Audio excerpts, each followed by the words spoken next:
Bismillah,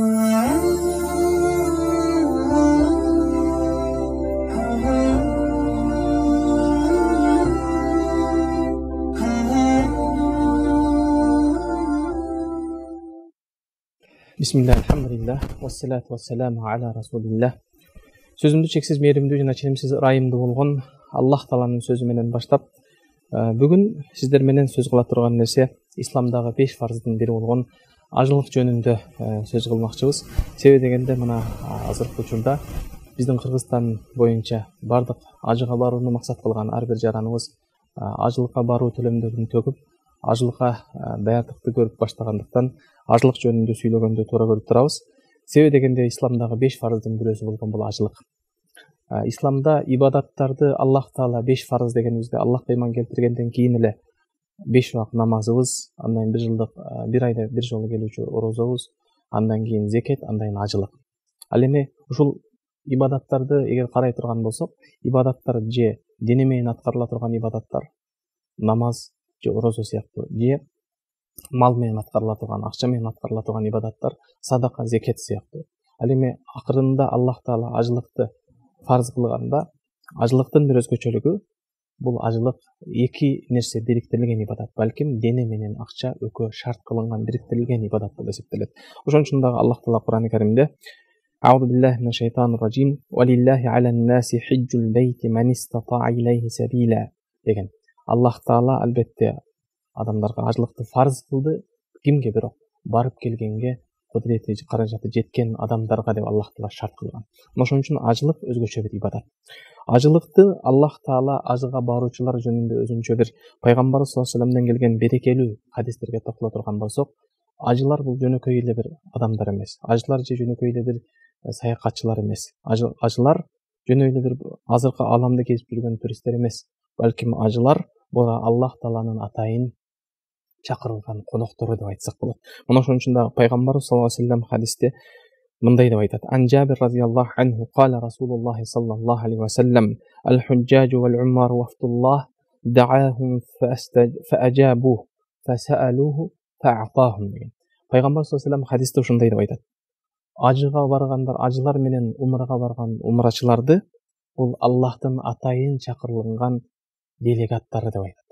Делегат дегенде билесиздер, атайын бул азыркы учурда падышаларды, президенттерди атайын бир сыйлуу дипломатиялык атайын бир мамлекеттен тандалган адамдар барып, аларды атайын көзөмөл менен атайын башкача бир конок катары кабыл ала турган нерсени түшүнөбүз. Ал эми Аллах Таала бул жерде аламдардын падышасы болгон, бүткүл аламдын башкаруучусу, жаратуучусу болгон Аллах Тааланын делегаттары деген сөз менен, термин менен пайгамбарыбыз ушундай бир жогору деңгээлге көтөрүп айтып атат. Чындыгында бул ажылыкка барган адамдарды эмне үчүн ушундай деген? Себеби дегенде алар жаны менен, малы менен Аллах Таалага өзүн тапшырып барган адамдар болгондуктан.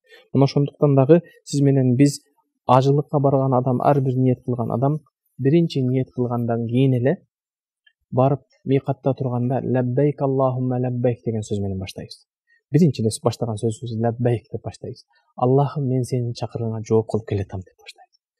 Лаббайк Аллахумма лаббайк дегенден кийин кайрадан ар бир мусулман адам ыйманыбызды дагы жаңылап, ыйманыбызды тазартып, лаббайк Аллахумма лаббайк, лаббайка ла шарика лака лаббайк. Аллахым, сенин шеригиң жок, жалгызсың деп баштайбыз. Бул ла илаха иллаллах келимебизди, тавхид келимебизди, ыйманыбызды жаңыртып тазарткандын бир чоң белгиси. Мына ошон үчүн дагы пайгамбарыбыз талбияны көп айткыла, бул талбия карарган жүрөктү агартат деп айткан. Чындыгында биздин адам баласы бардыгы күнөөкөрбүз. Пайгамбар саллаллаху алейхи вассалам хадисте кабар бергендей эле, куллу бани адам хаттаун, ар бир адам баласы ката кеткизүүчү деп айткан, күнөө кылуучу деп айткан.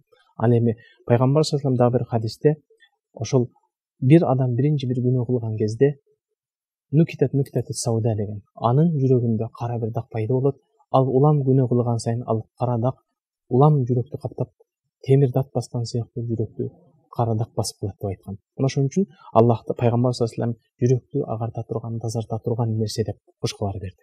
Андан кийин лаббайка ла шарика лаббайк деп айтканыбыздан кийин иннал хамда, Аллахым сага чексиз мактоолор болсун. Аллахым иннал хамд, Аллахым сага чексиз мактоолордан сага болсун деп айтабыз. Иннал хамда ва ни'мата, Аллахым чындыгында бардык немат сага таандык дейбиз. Эмне үчүн бул нерселерди айтып атабыз? Себеби дегенде Аллах Таала сиз менен бизди ошол жер бетиндеги миллион эмес миллиарддаган мусулмандардын ичинен атайын ошол быйылкы жылкы ажылыкка чакыргандыгы. Ал эми ошонун ичинде Кыргызстанда миллиондогон кыргызстандык жарандардын ичинен быйыл ажыга барууга Аллах Таала атайын сизди ажыга тандоосуңуз болгон үчүн Аллага мактап айтабыз. Аллах Таалага хамд сана айтабыз. Андан кийин иннал хамда бүт бардык Аллахым сага немат сага таандык деп атабыз. Чындыгында сиз менен биз азыр ажылыкка барууга чындап ниет кылып Кудайдан үмүт кылып атабыз. Бирок канчалаган адамдар ажылыкка барганга балким сиз менен менден да көбүрөөк ажыга барганды үмүт кылган. Бирок тилекке каршы алар азыр арабызда жок, балким жердин астында жатат. Бирок Аллах Таала сиз менен бизге насип кылып, Кудайым буйруса, ажылыкка барууга мүмкүнчүлүк алып, акчабызды төлөп азырдан даярдык болуп аткандыгы бул чоң неемат. Ажыга барууга каражатыбыздын жетип аткандыгы, Аллах Таала сиз менен бизге ошондой мүмкүнчүлүк берип аткандыгы дагы чоң неемат. Мына ошон үчүн сиз менен биз азыркы күндө эмне үчүн ажылыкка эрте төлөм башталды деп кээ бир суроо бергендер бар. Жок, бирок экинчи жагын эч качан унутпаңыз. Аллах Таала тарабынан сиз азыр акчаңызды ошол банктарга ошол салган учурдан баштап сизди ажылыкка сарпталган акчаңыздын садакасы соо жазылып баштайт. Мына ошондой эле Аллах Таала иннал хамда ва ни'ма лака вал мулк дедик. Чыныгы мүлк ээси сенсиң деп айтты. Эмне үчүн ушинтип айтып атабыз? Чындыгында мына Кудайым буйруса мына ажыга барам деп даярданып баштаган адамдарга дагы бир азырдан баштап жүрөктү тазалоону баштайлы. Азырдан баштап күнөөдөн арылууну баштайлы. Эмне үчүн? Себеби дегенде сиз менен биз ихрам кийген кезде, үстүбүзгө эки ак материалды орогон кезде, анын астыга үстүбүзгө орогон ак материалды ихрам деп айтабыз. Балким бир караган адамга ал ихрам, ал кепин. Ошон үчүн ал ихрамдын дагы чөнтөгү жок. Энеден жаңы төрөлгөн сыяктуу эки ак материалга оролгон, тирүүлүгү басып жүргөн өлүк сыяктыбыз. Мына ошон үчүн дагы иннал хамда Аллахым сага чексиз мактоолор болсун. Ва ни'ма бүт бардык немат сага таандык. Лака вал мулк деп келетабыз. Аллахым чыныгы мүлк ээси сенсиң. Эмнеге? Себеби дегенде өлүк эч нерсеге ээлик кыла албайт кепинден башка. Мына ошон үчүн дагы кепинди үстүгө ороп Аллахтын алдында тооба кылганы келаткан адам сыяктыбыз. Мына ошон үчүн дагы иннал хамда ва ни'ма лака вал мулк дегенде кайра ла шарика лак. Аллахым сенин шеригиң жок, жалгызсың деп иманыбызды жаңылап, Аллахым эгер сен азыр жанымды алсаң, мен сага азыр даярмын деген бир абалды чагылдырат. Мына ошон үчүн дагы бул ихрамыбыз сиз менен бизге кепин сыяктуу болгондугуна дагы бир хадисте пайгамбар саллаллаху алейхи вассалам менен ажылык учурунда бир ажы барган сахабалардан бирөөсү төөсүнөн кулап каза болгон кезде пайгамбарыбыз аны башын оробостон, жыттуу нерселерди койбостон ошол кепини менен орогула, себеби кыямат күнү ал талбия айткан абалда тирилет деп айткан. Эгерде ошол кезде Аллах жаныбызды алса, ал сиз менен бизге кепин боло турган нерсе сыяктуу. Мына ошондон кийин эми ажылыктын ушунчалык улуу амал, Аллах Таала сиз менен бизди ажылыкка насип кылып, Аллах Таала ажылыкка баарыбызды чакырган болсун. Кудай Таалам ажылык амалдарын аткарып келгендер болсо, кайра ажылыкка чакырууга Кудай Таала насип кылсын деп Аллахтан үмүт кыла турган нерсе. Чындыгында Аллах Таала эмне үчүн сиз менен бизди Аллах Таала Мекке шаарына барып ажылык кыла турган кылып койгон? Бул жерде кээ бир адамдар ойлошу мүмкүн. Алар арабтардын экономикасын, арабтардын саясатын жүргүзгөнгө болуп атат деп. Жок, андай эмес. Сиз менен биз балким эгер тарыхты карай турган болсок, сиз менен бизди Аллах Таала адам атабызды жараткандан кийин адам атабыздан акырет күнүнө чейин келе турган бардык адамзаттын рухун жараткан. Аллах Таала өзүнүн сөзү болгон Кур'ан-ы Каримде Астагфиру биллах ва из ахада раббука мин бани адама зурриятахум ва ашхадахум ала анфусихим аласту би раббикум қалу бәлә шахидна.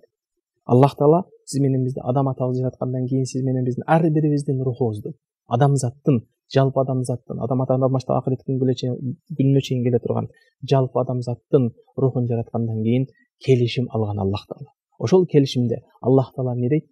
Ва ашхадахум ала анфусихим, өздөрүнүн нафсин өздөрүнө күбө кылып туруп Аллах Таала келишим алган кезде, мен силерден жалгыз жараткан жаратуучуңар эмесминби деп кайрылганда, сиз менен биз ар бир адамзат, ар бир адам руху қалу бәлә раббуна шахидина дегенбиз. Албетте күбөлүк беребиз. Сен гана биздин жалгыз жаратуучубуз деп ант бергенбиз. Пайгамбар саллаллаху алейхи вассалам ушул ант берген жерибизди кайсыл жерде болгон десе, Арафатта болгон дейт. Мына ошон үчүн дагы Аллах Таала адам атабыз шайтанга азгырылып жер бетине түшүрүлгөн кезде кайрадан ошол Арафатка келип аба энеси менен таашып, ошол жерден Аллахка тооба кылганда Аллах Таала тообасын кабыл кылган жер. Меккенин Арафат чөлкө Арафат өрөөнүн ичинде ажайын Жабал Рахма деп турган Аллахтын мээрими түшкөн жер деп айтабыз. Эмнеге? Адам атабыздын тообасын кабыл кылган жер болгон үчүн. Ошол сыяктуу Адам атабыздын тообасын кабыл кылып, адам баласы дагы Адам атабыздын артынан барып бейишке кайтууга мүмкүнчүлүк ала турган жер. Мына ошон үчүн дагы пайгамбар саллаллаху алейхи хадистерде кимде ким ажылык кылаган кезде лам яфсук ва лам ярфус, эгер бузукулук кылбаса, ажылыктын бардык шарттарын аткарган болсо, яуду кайомин валадати умму, жаңы энеден төрөлгөн наристедей болуп кайтат деп айткан. Мына ошо себеби дегенде ушунчалык бардык күнөөлөрдөн арыла турган, күнөөлөрдөн жуулуп кайта турган бир улуу ибадат. Мына ошондуктан дагы ар бир ажыга барган адамдын өмүрүндө бир жолу болсо дагы келип ошол Аллах Тааланын жер бетиндеги үй болгон Байтуллахка барып таваф кылуу өтө чоң бир улуу ибадаттардын бири. Мына ошон үчүн дагы сиз менен биз ар бир ажыга барган адам үйүнөн чыккан күндөн баштап күнөөсү кечирилип турган улуу ибадат. Күнөөсү кечириле турган улуу ибадат. Мына ошон үчүн дагы пайгамбар саллаллаху алейхи өзүнүн бир хадисинде үйүңөн чыккандан баштап Аллахтын үйү Байтуллахка жеткенге чейин ар бир баскан кадамыңа Аллах Таала күнөөлөрүңдү кечирет. Экинчи баскан кадамыңа Аллах Таала сени жакшылыктарды жазылат. Үчүнчү баскан кадамыңа Аллах Таала даражаңды көтөрөт деп айткан. Демек ар бир баскан кадамыбызга сооп жазыла турган нерсе. Мына ошондой эле сиз менен биз Аллах Тааланын коноктору болгондон кийин, Аллах Таала атайын чакырылган адамдар болгондон кийин, Аллах Таала сиз менен бизди өтө өзгөчөлүк менен чакырган нерсе. Мына ошон үчүн бул ажылыкта сөзсүз түрдө машакат, кыйынчылык менен болот. Ошон үчүн ажылыкта машакат, кыйынчылык болгондугу үчүн дагы сиз менен биздин ажру кадыр машакка, ар бир машакатка жараша Аллах Тааланын алдындагы ажыр сообу жогору бийик болот деп айткан. Демек сиз менен биз ажылыкка барууда машакатка дагы даяр болушубуз керек. Кыйынчылык болушу мүмкүн, оор сыноолор болушу мүмкүн. Балким кээ бир адамдар ажылыкка барган кезде кайтыш болуп каза болуп калышы да мүмкүн. Мына ошон үчүн дагы сиз менен бир айтайын дегеним, пайгамбар саллаллаху алейхи вассалам кимде ким ажылыкка аттанып, ажылыкка баргандан бирок жолдон каза болуп кала турган болсо, ал адамга ажылыктын, умранын сообу жазылат, кыяматка чейин ага сообу жазылып турат деп айткан. Демек Аллах Таала тарабынан чыныгы Аллахка өзүнүн жанын, малын курбандык кылып, Аллахка өзүн тапшырып бараткан адамды Аллах Таала эч качан амалдарын текке кетирип койбойт. Мына ошондой эле дагы бир басап айтылып кете турган нерсе, ажылыкка баруу үчүн жогоруда айткандай биринчи адамдын ден соолугу, акыл эси таза болуштугу, акыл эси бар болгондугу шарт болгондон кийин, экинчиси барып келгенге каражаты жетүү деп айтканбыз. Эми адамдын өзүнүн ушул жерде ажылыкты ушундай чоң бир улуу ибадат деп айттык. Пайгамбар саллаллаху алейхи хадисте ал-хаджу яхдиму ма кана каблах деп айткан. Куду ислам өзүнүн алдыңкы күнөөлөрдүн кечирип бардыгын тазалагандай эле, ал эми хижрат кылуу өзүнүн алдыңкы күнөөлөрдүн баарын тазалагандай эле, ал ажылык дагы өзүнүн алдыңкы күнөөлөрдү толук Аллах Таала кечирүүгө мүмкүнчүлүк деп айткан. Мына ушул жерде бир аз токтоло турган маселе. Балким сиз менен биз ажыга барууга аракет кылып, ажыга ниет кылып, азыр чындап азыртан боло турган болсок, мына азыртан даярданып баштайлы. Өзүбүздү Аллах Таалага тооба кылганга даярдайлы. Аллах Тааладан кайсы бир адамдын көңүлүн ооруткан болсок, барып андан кечирим сурайлы. Кайсы бир адамга зулум кылган болсоң, барып акысын кайтарып берип, андан кечирим сурап, акысын кайтарып берип алган. Эгер кайсы бир адамдын Аллах Таала бул дүйнөдө биз зулумдук кылган болсок, акысына кирген болсок, адам бул дүйнөдө Аллахтын алдына, эгер Аллахым сен азыр жанымды алсаң, мен сага даярмын дей турган абалда болуш үчүн, бул дүйнөдө ошон үчүн ажылыкка баруу үчүн ал адамдын карыздары дагы болбош керек. Карыздар болсо карыздарынан кутулган болуш керек. Барып келгенге чейин үй бүлөсү эч кимге муктаж болбой тургандай каражатка жетиштүү болуш керек. Мына ошондо гана Аллах Таала ажылыкты фарз кылат. Мына ошон үчүн дагы ажылык бул улуу ибадат экендигин кайра-кайра эскертип айткыбыз келет. Ажылык азыркы учурда адамдардын арасында ажылык менен умра жөн эле бир саякат сыяктуу, же бир туризм сыяктуу айланып кетип аткан сыяктуу, же бир модага айланып кетип аткан сыяктуу. Андай кылбайм. Бул ажылык ошол ибадат бойдон. Ажылык исламдагы бир 5 фарыздын рукуну бойдон калсын. Ажылыкты эч качан содага, ажылыкты эч качан бир туризмге, бир саякатка айландырып, ошол нерсеге алмаштырып албайлы туугандар. Ажылык бул ушундай бир улуу ибадат. Ажылык сиз менен биздин Аллах Таала балким бейишке кирүүбүзгө мүмкүнчүлүк ала турган бир улуу ибадат. Мына ошондуктан дагы Аллах Таала сиз менен бизди бул ажылыкка баргандарды атайын Аллахтын коноктору деп чакырган. Бул жөн айтылган жер эмес. Дагы ушундай эле айтылып турган нерсе Аллах Таала Куранда эми жогоруда айткандай, Мекке шаары жер бетиндеги эң ыйык шаар. Жер бетиндеги эң ыйык шаар деп айтып, жогоруда айткандай, сиз менен биздин балким Аллах Таалага ант берген жерибиз. Мына ошон үчүн дагы Аллах Таала өзүнүн сөзү болгон Кур'ан-ы Каримде: "Инна awwala baytin wudi'a lin-nasi lallati bi Bakkata mubarakan вахудан лил аламин деп Аллах Таала кабар берген. Эми кабарда Аллах Таала адамзат үчүн Аллах Тааланын жер бетиндеги эң биринчи тургузулган үй деп айтты. Кандай үй десе, мубаракан, берекелүү деп. Аллах Таала сөзсүз ал жерден Алланын берекеси жаап турган, Алланын нуру төгүлүп турган, балким Алланын рахматы жаап турган жер. Мына ошон үчүн дагы Аллах Таала ал жерде турган Кабаны эң чоң бир Аллахтын чоң бир улуу жерлерин экендигине далил азыркы сиз менен биз көрүп турган Кабада баарыбыздарга белгилүү болгондой кара таш турат. Кара ташты пайгамбар саллаллаху алейхи вассалам өзү кабар бергендей эле ал бейиштен түшүрүлгөн таш деп айткан. Бейиштен түшүрүлгөн кезде нурлуу ак таш болчу деп. Ал жерде тагыраак айтканда бейиштин бир бөлүгү турат. Мына ошон үчүн дагы Аллах ал жерде ыйык жер деп айтабыз. Аллах Таала өзү тандаган жер. Атайын бейиштин бир бөлүгү ошол жерге коюп койгон жер деп айтабыз. Ошон үчүн ал жерге барып таваф кылган ар бир адамдын пайгамбар саллаллаху алейхи вассалам ошол ажылык жөнүндө келген хадистердин ичинде сен Арафатта турганыңда күнөөң кечирилет, сен Муздалифага келгенде күнөөң кечирилет, сен ал эми келип жамаратка келип шайтанга таш аткан кезде күнөөң кечирилет, ал эми сен Аллах Тааланын үйү болгон Байтуллахты таваф кылып кайткан кезде сенин күнөөлөрүңдөн толук арылган болосуң, жаңы энеден төрөлгөн наристедей деп айткан. Ошон үчүн дагы сиз менен биз жер бетиндеги эң ыйык болгон берекелүү болгон жерге баратабыз. Бүткүл аалам үчүн хидаят болгон жерге баратабыз. Азыр эгерде хидаятка келбесек, азыртан өзүбүздү даярдайлы, тообага даярдайлы, күнөөлөрүбүздөн Аллахка жалынып жалбарып азыртан дуа кылалы. Ажылык жөнүндө барып келүү ажылык эмес, балким ажылыкты аткарып келгенден кийин аж бойдон калуу өтө оор жоопкерчиликтүү нерсе. Эмнеге? Себеби дегенде сиз Аллахка буга чейин күнөөлөрдү кылып билбестен мыйзамды кылган болсоңуз, Аллахтын үйү болгон Байтуллахка барып, Арафатка барып, Аллахтын алдында ант берип, күнөөңүздөн кечирим сурап, кайрадан мен ушундай бир оор күнөөмдү жасабайын деп Аллахка ант берген жерибиз. Ант берген жерибизге адам болгондон барып чыныгы мусулманчылыгыбызды көрсөтүп, Аллах Тааланын тур деген жерге барып Арафатка туруп, жат деген жер болсо ал жер катуу таш болгонуна карабастан жат деген жерге барып ташты ат десе ташты аттып, барып ташты айлан десе ташты айланып, ташты жүгүр десе ташты жүгүрүп, чыныгы абсолюттук кулчулуктун бир символун көрсөтүп келгенден кийин ажылык бойдон, чыныгы ачы бойдон калууну Аллах Таала насип кылсын. Мына ошон үчүн дагы пайгамбар саллаллаху алейхи вассалам аль-хаджул мабрур деп айтты. Аль-хаджул мабрур деп айтканы бул кабыл болгон ажылык. Аль-хаджул мабрур лейса лахул жаза илля жанна.